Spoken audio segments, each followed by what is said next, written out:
back to the 29th episode of the BatChums podcast. I'm Drew Leiter, and joining me tonight is my co-host, the man, the myth, the new legend, Mike Gordon. Howdy. Welcome back. Yeah, well, we've only been gone a week. So, and unlike sometimes when we record, we've really only been away from each other for a week. So, so it really hasn't been that long, but so much the better. So, I didn't realize that this episode that we're about to review came up so soon. I thought this was a second season. I did not know this was first season. I remember bits of pieces of this, and as we'll get into it, there's reasons why I remember some of this. But yeah, I'm surprised we're talking about it so soon, but I'm glad we are because there's a lot to talk about here. So without further ado, All right, so this is Batman Season 1, Episode 29, The Bookworm Turns. Episode aired Wednesday, April 20th, 1966. Directed by Larry Pierce and written by Hendrik Vollerts. I know I butchered that up. Vollerts. well, for the I doubt they're alive anymore, so forgive me for that. But you know, we mean no disrespect for, and that goes for any of the actors or character names or whatever that are in this because yeah, unfortunately, Drew, it's difficult. A lot of these times we only see names the way that they're like spelled, and we don't really know how some of them are pronounced. So it can be kind of tricky. But yeah, we certainly don't mean any disrespect to anybody who was associated with this show because we love it a lot. So the last thing we want to do is be disrespectful. So And anybody that's watched any of my or listened to any of my podcasts knows I always have problems pronouncing stuff. So and I'm not that even far words I behind know you. how to pronounce. I'm not far behind you. So, but you mentioned the writers. This is another one not based on. Not only is it not based on any comic that's out there that was written prior to 1966, but it also features again another original villain. This is a villain that's not in the comics, did not appear in the comics at all. The Bookworm, and we'll talk a little bit more about him as we go on, but yeah, this is a brand new villain. All right, well, let's dive into this. Dick Grayson is watching the new bridge dedication when he spots the bookworm on television. He calls Bruce over, who is reading the newspaper on the couch. But it's too late. The bookworm is already off the screen. They continue to watch it together. A few minutes later, Commissioner Gordon is shot right on television. Bruce and Dick watch in horror as his body falls into the river. Bruce tells Dick this is one time they do not have to wait for the bat phone. All right, we got to stop. This, We got to put a yeah, pin in that because I don't remember watching this one as a kid. And I think if I had seen it as a kid, I would remember this because watching it later, like when I did do a watch of the whole run of the series, I could not believe what I was seeing. The first 5 minutes of this episode are brutal. Like, I mean, they are. There's a tone there. I am shocked that they did this because it really. I mean, the camp is put on the shelf, and this is a straight up like Commissioner Gordon is murdered on TV in front of everybody. You see Aunt Harriet's reaction. This is one of the few episodes that Alfred's not in, so unfortunately, so we don't get his reaction. But you know, the Batman and Robin, and we'll get to it. They go to the police station, and everybody there is like, and you're just like, there's no clue that he's okay. I mean, it looks brutal. I mean, I was watching this with Michelle, my partner, and she was like, "Did they write him off the show?" Like she didn't know when this took place or anything like that. And I was like, "No, he's okay." But man, you wouldn't know it from the first. mm. It is the most intense I think this show ever gets, and it's quite startling. Is this the first time you saw it? Yeah, this is the first time I saw it. I was very surprised at Commissioner Gordon getting shot. I knew he Yeah. wasn't off the show because, there's several other seasons and I know he's in it, but I was still shocked that they actually did this scene. And this felt very different than how any of the other shows have started. Mhm. So, it's brutal. It's very brutal. It's explained later. Well, we'll get to that, but I mean, they do explain it away later. No one actually got. This is not an episode where well, at least is in this part we're watching that we just watched. None of the characters, nobody dies. It's all good. But man, I can't only imagine watching this as a kid. I would definitely remember this. If I had Mhm. seen this on TV when I was a kid, I don't know, maybe I don't know if they took this show out of circulation. No, because I do remember Roddy McDowall as the Bookworm. I do remember that, and I think this is his only appearance as the Bookworm. So I must have seen this maybe, but I don't. Man, it's brutal. And yeah, it's so I mean, you go through the credits and you're just going, what is going on? Yes. Aunt Harriet comes running in from the music room. She saw it happen too. She hopes that Batman and Robin were watching the television. Only they can save them now. Bruce tells Aunt Harriet that he and Dick are heading into the city to pay their respects to a late great man. In the study, Bruce tells Dick that he solemnly swears by his oath as a crime fighter that this outrage will not go unavenged. To the bat poles. Yeah. I mean, So, it's got a very serious tone. I mean, Adam is perfect in this. All the actors are perfect in they are committed to this bit and to selling this bit because there's no tongue in cheekness here. There's no nothing. Batman, we've seen him kind of riled up before, but I don't think we've seen him like this before. right. And one of the things I appreciated, because in the King Tut episode, not the last episode, but the episode before, he was kind of over the top Oh, yes. in that. Yes. Yeah, we And talked about that. and in this one he wasn't. And I Yeah. appreciated that. Yeah, I don't think we talked about it last week when we did the second part of that. I think Adam dialed it down a bit. Hmm. But yeah, that first episode, he was going a little bit too over the top. But you're right. Yeah. Here he nails the severity of it. Um, I mean, it's outstanding. I mean, I'm just watching this and even I know he doesn't die in this, that Mr. Gordon doesn't die in this, but it's still effective. Yes, it's still effective. You still feel it. Yeah, absolutely. While Batman and Robin pull up to the police headquarters in the Batmobile, the printer's devil is disguised as a chef on lunch break and is hiding behind a pillar. After Batman and Robin enter the police headquarters, printer's printer's devil motions over Lydia Limpet. Lydia puts a copy of the book For Whom the Bell Tolls by Ernest Hemingway in the passenger seat of the Batmobile. Inside police headquarters, Batman and Robin rewatch the bridge dedication on the closed circuit television. Robin points out the moment he saw Bookworm. Robin points out the moment he saw Bookworm on the television. Holy reincarnation! Commissioner Gordon walks into the police headquarters upset. Miss Williams runs up to him and grabs his arm. Commissioner Gordon yanks her hand off him and asks, "What is she up to?" All right, I have to stop here because when we get into that scene in Commissioner Gordon's office, you see a young girl back on the couch crying. I thought that was Barbara at first. No, well, we don't know that there is a barber yet. I don't think he's mentioned her yet. No, he Uh, hasn't, but me yeah, being a but he does have Batman it. But fan, he does have an assistant, which seems to change. I don't think he has. I don't think it's the same woman every time. He's kind of like the Bat villains. He has a different mole. well, the one I always remember is Bonnie. He always calls Bonnie. I always remember him calling Bonnie on the little intercom thing Yeah, that could throughout be. That could be. throughout the series, Yeah, I just looked at it as a. But but he doesn't mention yeah, her look at you. first name here. Look at you looking at the couch at the woman. I'm just looking at Chief O'Hara who looks devastated. Yes, he does.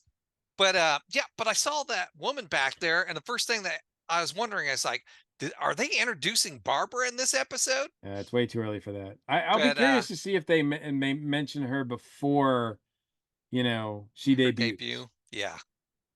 So, but yeah, I thought that was interesting, and I was a little disappointed it wasn't Barbara. This would not, hey, have some respect. Like there's no like, there's no time to be distracted by I don't care who they are, women of any kind or anybody else for that matter, because we've got a commissioner who's presumed dead at this point. So have some respect, Drew. But yes, Commissioner Gordon walks in, no worse for wear. Well, he's kind of like you said, put off.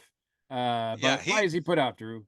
he's not happy. No. Without even without even asking why there are without even asking why they are in his office, Commissioner Gordon shouts at the other officers to get back to their departments. Commissioner Gordon reveals he was not at the ceremony at the new bridge. A police officer gave him a ticket as he left his luncheon. He was arrested for tying up parking. Chief O'Hara starts laughing hysterically. Commissioner Gordon asks if he is eager to be transferred to the Department of Sanitation. He is not messing about. No, he, Commissioner, this is one of the first times I remember Commissioner Gordon being so upset. Yeah, he's He's, pretty miffed too. So yeah, yeah, we go from like everybody's in grieving for this character to all of a sudden a very different Commissioner Gordon who is really ticked off. Do not give the commissioner a parking ticket. Don't.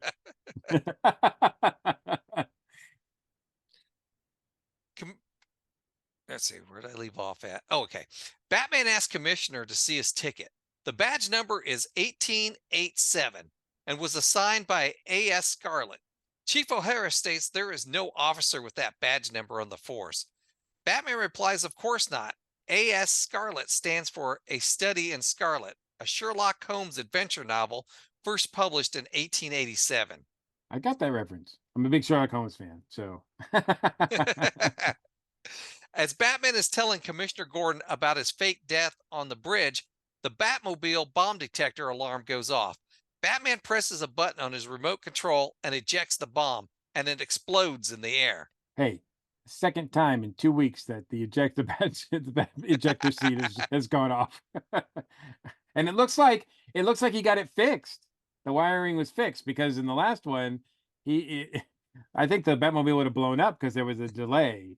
Yeah. But in this one, it happens right away. So it looks like Batman got that fixed right away. Holy explosion! Batman and Robin race back to the Batmobile. On the steps of police headquarters, they find a scorched book cover. It seems to be made of asbestos. Batman states it's the grimmest warning they have ever had. Okay, I don't was asbestos a was it known to be dangerous at this point? I well, I don't know when it's first started becoming aware of it, but I mean, I can remember when I was growing up in the 70s that it was definitely a concern, and then I think by the 80s it was something that was taken like removed and all that. So, um, but I mean, I mean, no offense, Batman. I mean, people have tried to blow you up a lot. Like, it's not. I mean, this might be the grimmest. To call it the grimmest warning, but I mean, you just saw your best friend get shot. Like, yeah, like I thought that was pretty grim. What's a? I like the Batmobile too. I love the Batmobile. I don't want to see it get blown up, but come on, man. I would choose my best friend, Commissioner Gordon, over the Batmobile every day. Now, I thought it was weird that what's his name? Devil's what is his name? I got to go back and look. Oh yeah, the Printer's Printer's Devil. Printer's Devil. Yeah. So the Printer's Devil is still sitting on the steps eating his lunch like, yeah, bombs go off all the time here. I'm just gonna sit here. I'm surprised Batman and Robin didn't wonder why the citizen was still sitting on the steps after a bomb just went off right in front of him. Yeah, there does seem to be times where this Batman does not have a clue. At the Batcave, Batman figures out that Bookworm plans to blow up the new bridge. At his hideout, Bookworm becomes enraged with Lydia asks him why he doesn't write his own bestseller. Bookworm loses his temper and is about to hit Lydia with a giant book about self control when he pauses after seeing the title. Instead, he reads the book in seconds by running his hands over the pages. which looks remarkably like a phone book. I had to, he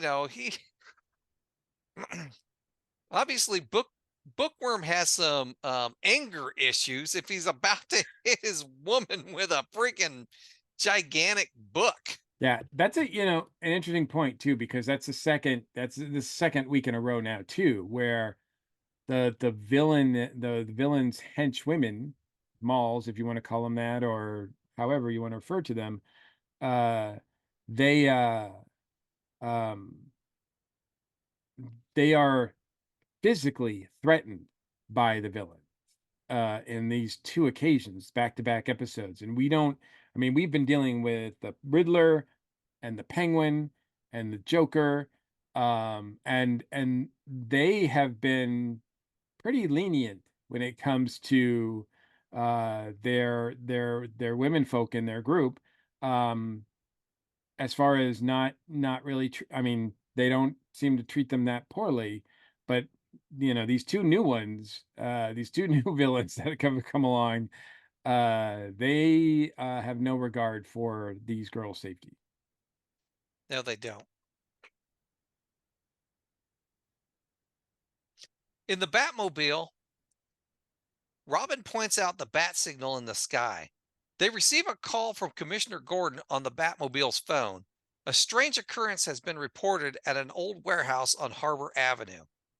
I thought that was weird. They had the bat signal in the sky, but right away, Commissioner Gordon just calls them on the phone. Yeah, I'm yeah, like, what was the purpose of putting the bat signal up if you're just going to call them on the phone? hey, it's cool to see the bat signal. This is only, I think, the second time we've seen it on the show. I'm not going to And argue with that. It's always cool to see the bat signal. But you're right, it is kind of redundant. It's like I'm going to throw up the signal, and then I'm going to call him. Like, shouldn't you call him first, and then if you can't reach him, then put up the signal? Like, then yeah. But hey, Gordon's had a tough day. Give him some slack, will you? All righty. The dynamic duo use their emergency bat turn. Robin calls for the Batmobile parachute pickup service. Man, I died laughing when I saw that. Yeah, because I think you have been asking all this time, like, what happens to the parachute, like every time this happens, and yeah, I think you posed that question. I think it was during the first episode where we saw the parachutes. I was complaining about Batman leaving litter on the road because this doesn't seem like something this Batman would do. No. So I found this freaking hilarious that Yeah. they had a I bat. think other people must have asked that question too, and they were like, "Oh, I guess we have to explain it." So they sent a little note to the bat parachute retrieval team, and they go out with their siren blaring, brrr, like they're gonna go pick up Batman's trash. When they arrive at the warehouse, Batman and Robin find a giant blown up picture of the bridge. Batman tells Robin they need to find the hidden photo projector. Batman and Robin climb the wall to get a bird's eye view. Holy human flies! Jerry Lewis opens a window to make a guest appearance. It's Our our first first guest, yes, our our first first head guest appearance. out of a window. Yep, yep, and it's a big one. Yeah.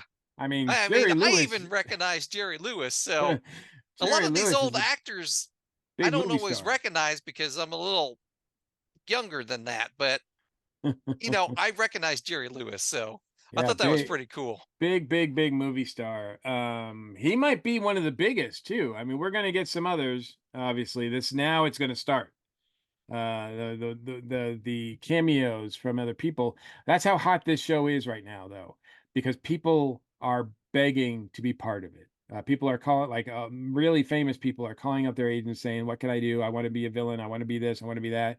And they're popping in here and there and this is at a time when like movie actors and TV actors were kind of different. There was a pretty big distinction. Like if you were a TV actor, you did TV. if you were a movie actor, you didn't do too many TV appearances unless it was a really special occasion and you were getting really well paid. So that does happen occasionally. I think probably the most famous one before this one is George Reeves appearing on an episode of I Love Lucy as Superman.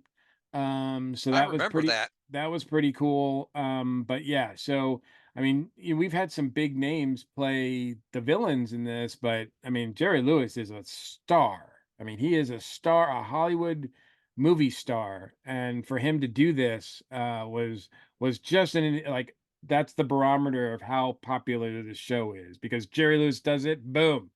I mean, I think the only way you could make it bigger is if it was Bob Hope. Batman and Robin spot the bookmobile The with a bookmobile. with a projector on top. Minutes later, they investigate, deciding to use the ultrasonic bat ray that forces Bookworm and his henchmen out of the van. As Batman and Robin approach Bookworm's henchmen, yeah, as Batman and Robin approach, Bookworm's henchmen surround them. Before the fight begins, Batman has the men remove their glasses. Batman tells Robin never to hit a man with glasses. that that scene, I thought that scene was funny because it reminded me of Batman '89 when the Joker puts on Oh, glasses and right. tells Batman, "You wouldn't hit a guy with glasses, would you?" I would not be surprised if that was a reference to this Yes, I show. wouldn't either. To the show. Yeah, this is sometimes this show crosses the line about where how silly it can get. And I thought that was something. I was like, yeah. Um, I mean, look, if you're the bad guys, why do you take your glasses off? If Batman's not going Yeah. to hit you, then you can just beat the crap out of him. I'm sure Batman would find a different way to take them out. Probably. But yeah, it is kind of one of those. And you mentioned the bookmobile. Uh I have to say that, while I was watching this, I was like, oh, bookmobile, like obviously but I used to be, I mean, bookmobiles, unlike Batmobiles, which I've seen a few of, and I've even gotten to sit in a couple of replicas, but bookmobiles used to be a big part of my youth. And I'm glad to see that they're still around. I think one just showed up in our cul-de-sac earlier this weekend or something. Whereas, like, I was an avid reader as a kid.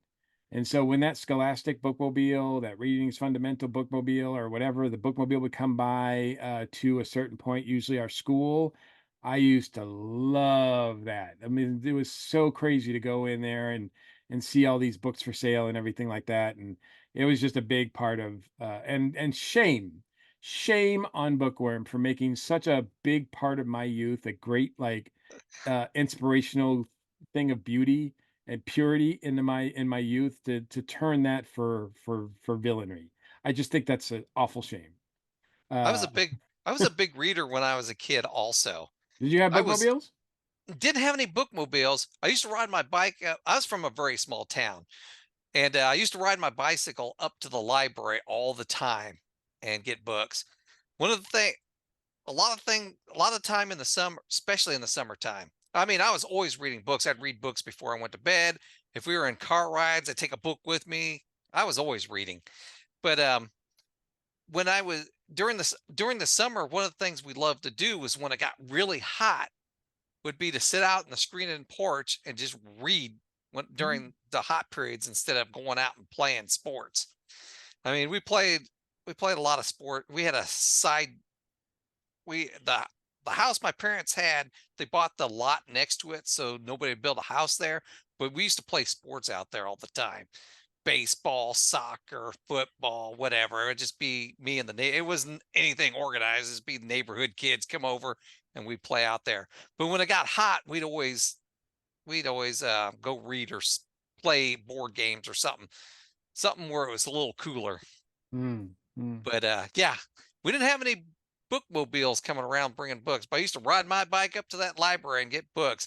I'd either get Peanut comic strips, or I'd read like the Three Investigators or the Hardy Boys, or I even used to read I used to read adult science fiction too, so Yeah. I was all over the place. I'd either be reading Star Wars storybooks with pictures in them, or I'd be reading these adult science fiction books. Whatever I was in the mood for. So I read all sorts of stuff. Yeah, so it's good stuff. So I can I can somewhat relate to Bookworm as a character. Since he's a frustrated, as we mentioned before, he's a frustrated writer. Sometimes when you've got that, block, sometimes you do want to your mind does start to point to things of evil. But nothing like this. So any case, and believe me, I would never turn a such a beautiful image of my youth, the bookmobile, into something villainous. I would never do that. Never, never do that. A battle ensues. Bookworm stays safely hidden in a nearby crate. When he gives the signal, his henchmen retreat into a secret tunnel under the crate. Holy Cinderella! In the bookmobile, Batman and Robin find Lydia tied up and gagged. Taking taking precautions that she might be part of Bookworm's gang, Batman uses knockout gas on her and they take her back to the Batcave. Back at the Batcave, Batman and Robin use the hypermetric lie detector on her. They learn that Bookworm has not told Lydia her plan. Batman and Robin take Lydia back to the Bookworm mobile before the bat gas wears off. She tells them that Bookworm's plan is to steal the Declaration of Independence. Batman and Ro- Batman and Robin know this is a trap. Robin stays with Jeez, what am I going through puberty? My voice. Let me get a drink. all these all this thought of our youth is bringing Yes. out the boy in you. Robin stays with Lydia while Batman leaves to spring the trap. Lydia tries to trick Robin into untying her, but Robin states she might be injured and better wait for an ambulance.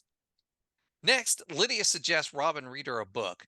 She she has him grab the she has him grab the complete English history from the shelf. When he opens it, knockout gas shoots out of it. Lydia grabs another book with a radio in it and informs Bookworm that Batman is on his way and Robin is knocked out. The Wayne Memorial Clock Tower, presented to Gotham City in memory of Bruce Wayne's father. Bookworm has Robin tied to the clapper of the bell, and it is almost midnight. Holy midnight! The first minute of the new day, the everlasting end for Robin. Stick merciful cotton in your ears. The death knell sound tomorrow. Same bat time? Did I write that wrong? The death knell? The death knell will sound tomorrow, I think is what it's supposed to say. Same bat time, same bat channel. And I don't know if this is a coincidence or not, but of course the third act, the last few spoilers for the Batman movie, the Tim Burton Batman movie, but it takes place in a bell tower. That I don't know if there was one episode of the Batman original series that Tim Burton watched, probably it was this one. Yeah, because not only do we have that glasses reference, you're Yeah, right. The end fight took place in a bell tower. yeah, yeah, it does. Uh, I well, this is as we said, Bookworm is an original creation for this series. And played beautifully, I think, by Roddy McDowall, who's one of my favorite character actors to watch. He always makes whatever he's in better. Um, Actually, an interesting side note to this, is that Roddy McDowall and Ann Baxter, who was Zelda the Great, we saw her earlier. They're the only two actors to go up against both Batman and Lieutenant Columbo. So if you, I'm a big Columbo fan. So I did a rewatch of all the Columbo episodes a few years ago. I think it was during the lockdown. And yeah, Ann Baxter and Roddy McDowall are both baddies in episodes of Columbo, so they are different baddies than they are in this. Um, but yeah, um, but Roddy McDowall's a great actor. Obviously he's known for the Planet of the Apes movies and all sorts of things. And I think he's great to cast in this part. I do think that later on he is better served and better suited as the voice of the Mad Hatter. He does the Mad Hatter in the Batman animated series later on, and that seems to be perfect for him. But here he's really good. Despite wearing this like really shiny suit. That makes a lot of noise. Was that made out of leather or something? Yeah. Well, they mentioned about, I think one of them mentions like, because Robin, yeah, because I think at the beginning when Robin thinks he spots him, and Bruce Wayne, Bruce says, "Are you sure, Dick?" And he says, "Yeah, because I'd know him anywhere because of that coating, that covered coat that he wears or whatever." He says something like that, but something to that effect. Anyway, I'm probably misquoting that a lot, uh, but I think Roddy McDowall's fine in here. You've got actress playing Lydia. She's fine. I think the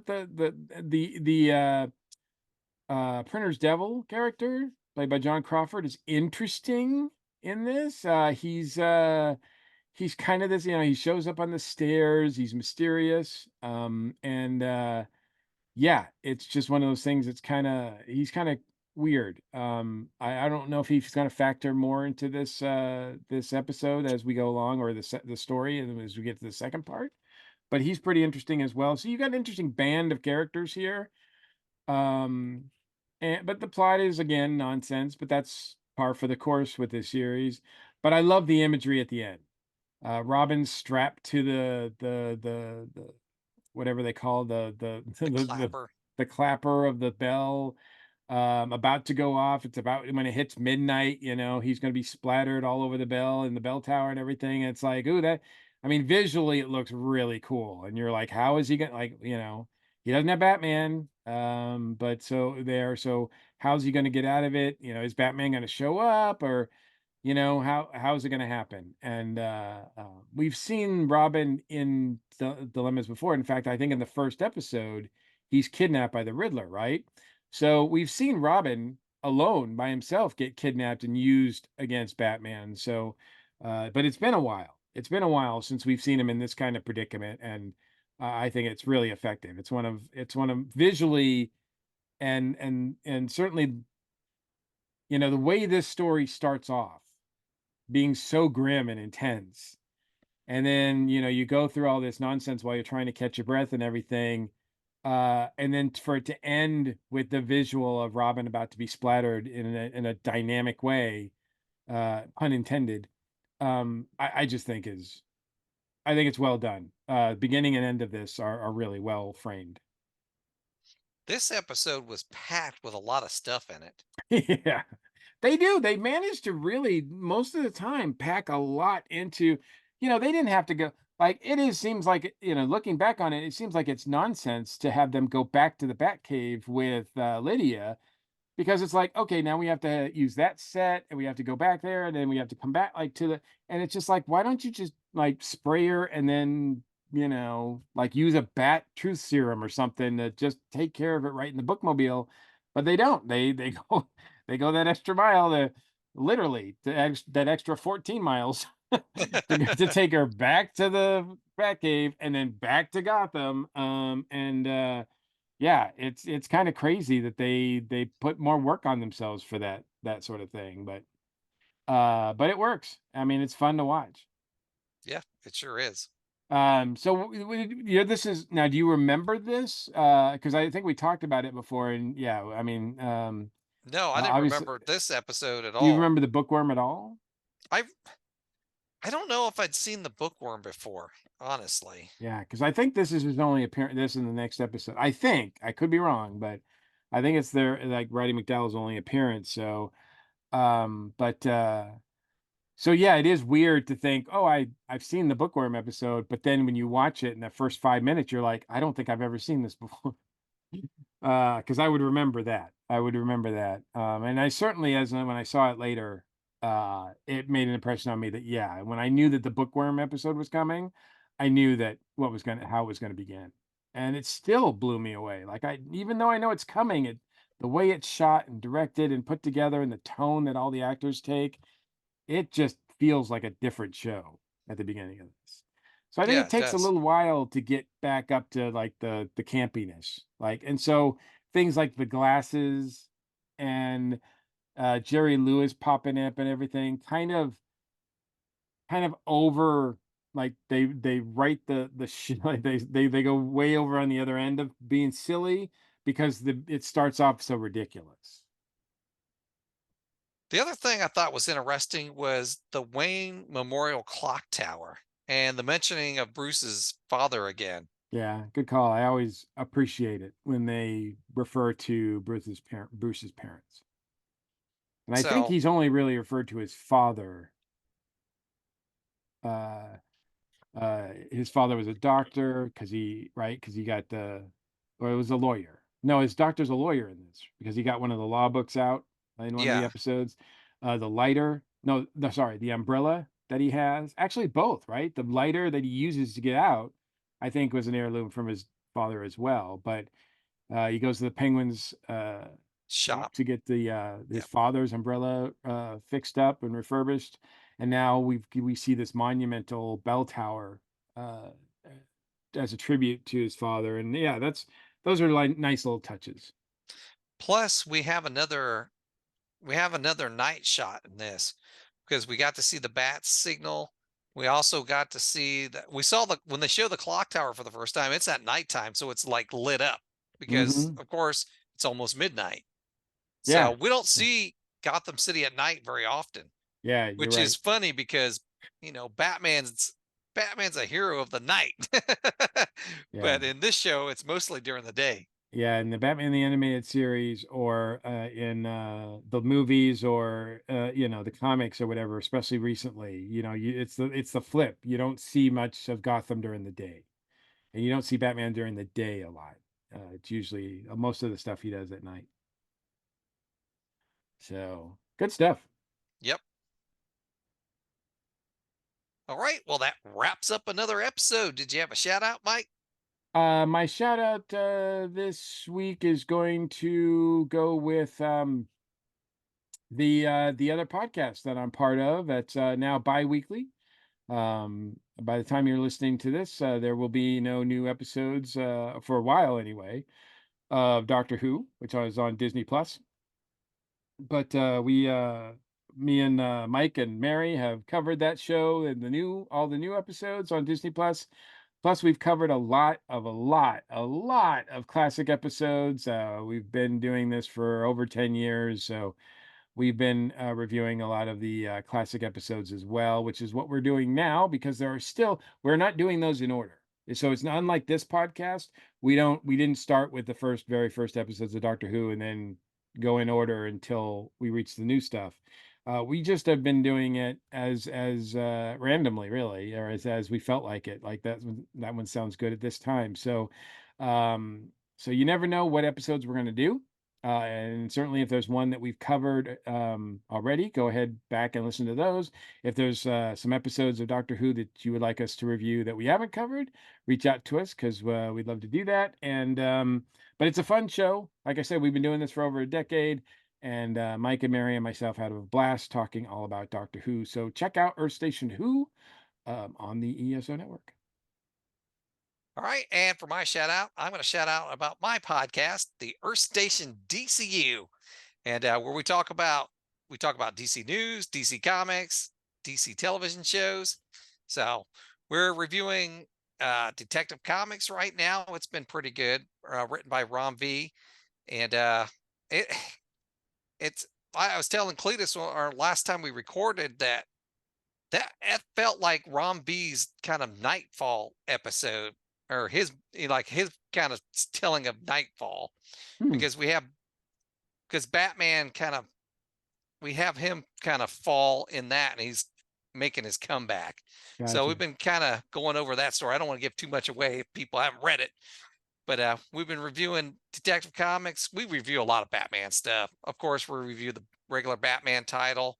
It's We've been it's almost reviewing. like you like that. Batman as a character, Drew. I I'm know so it's I'm like so it's like so he's my surprised to hear that. favorite or something. I'm so surprised to hear that.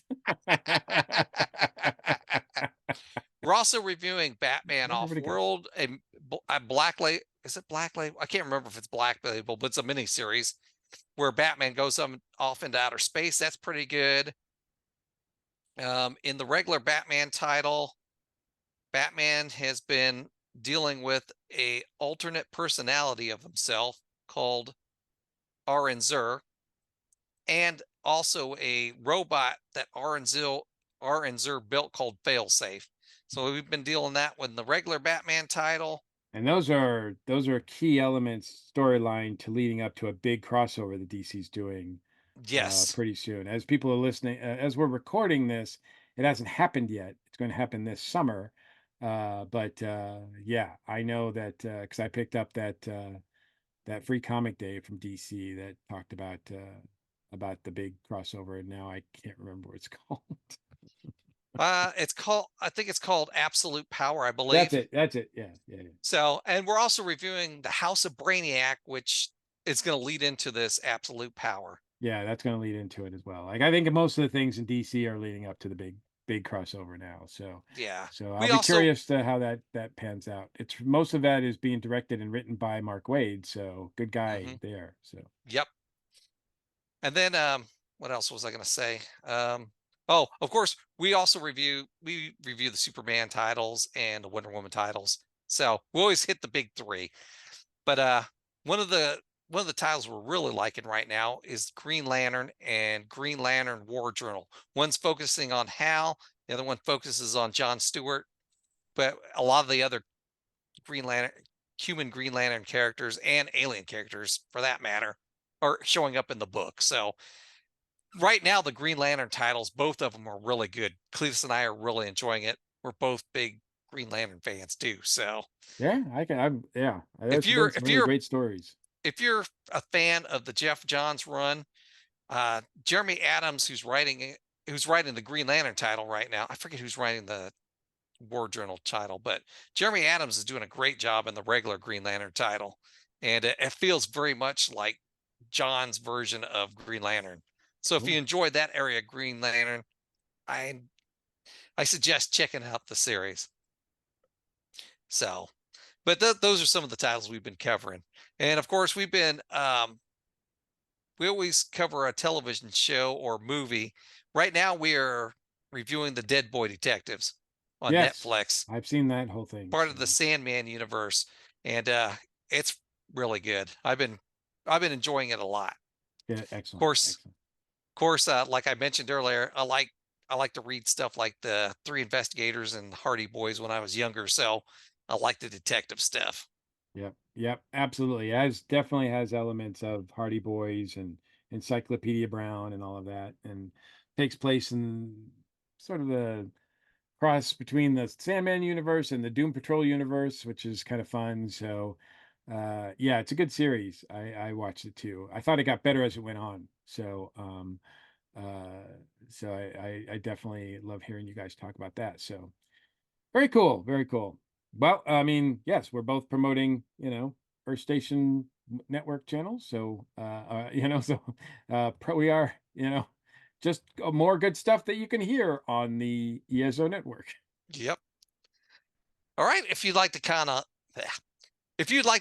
on anything we've talked about tonight, you can reach us at our feedback line 317-455-8411. Leave us a message, text us, or you can email us at batchumspodcast@gmail.com.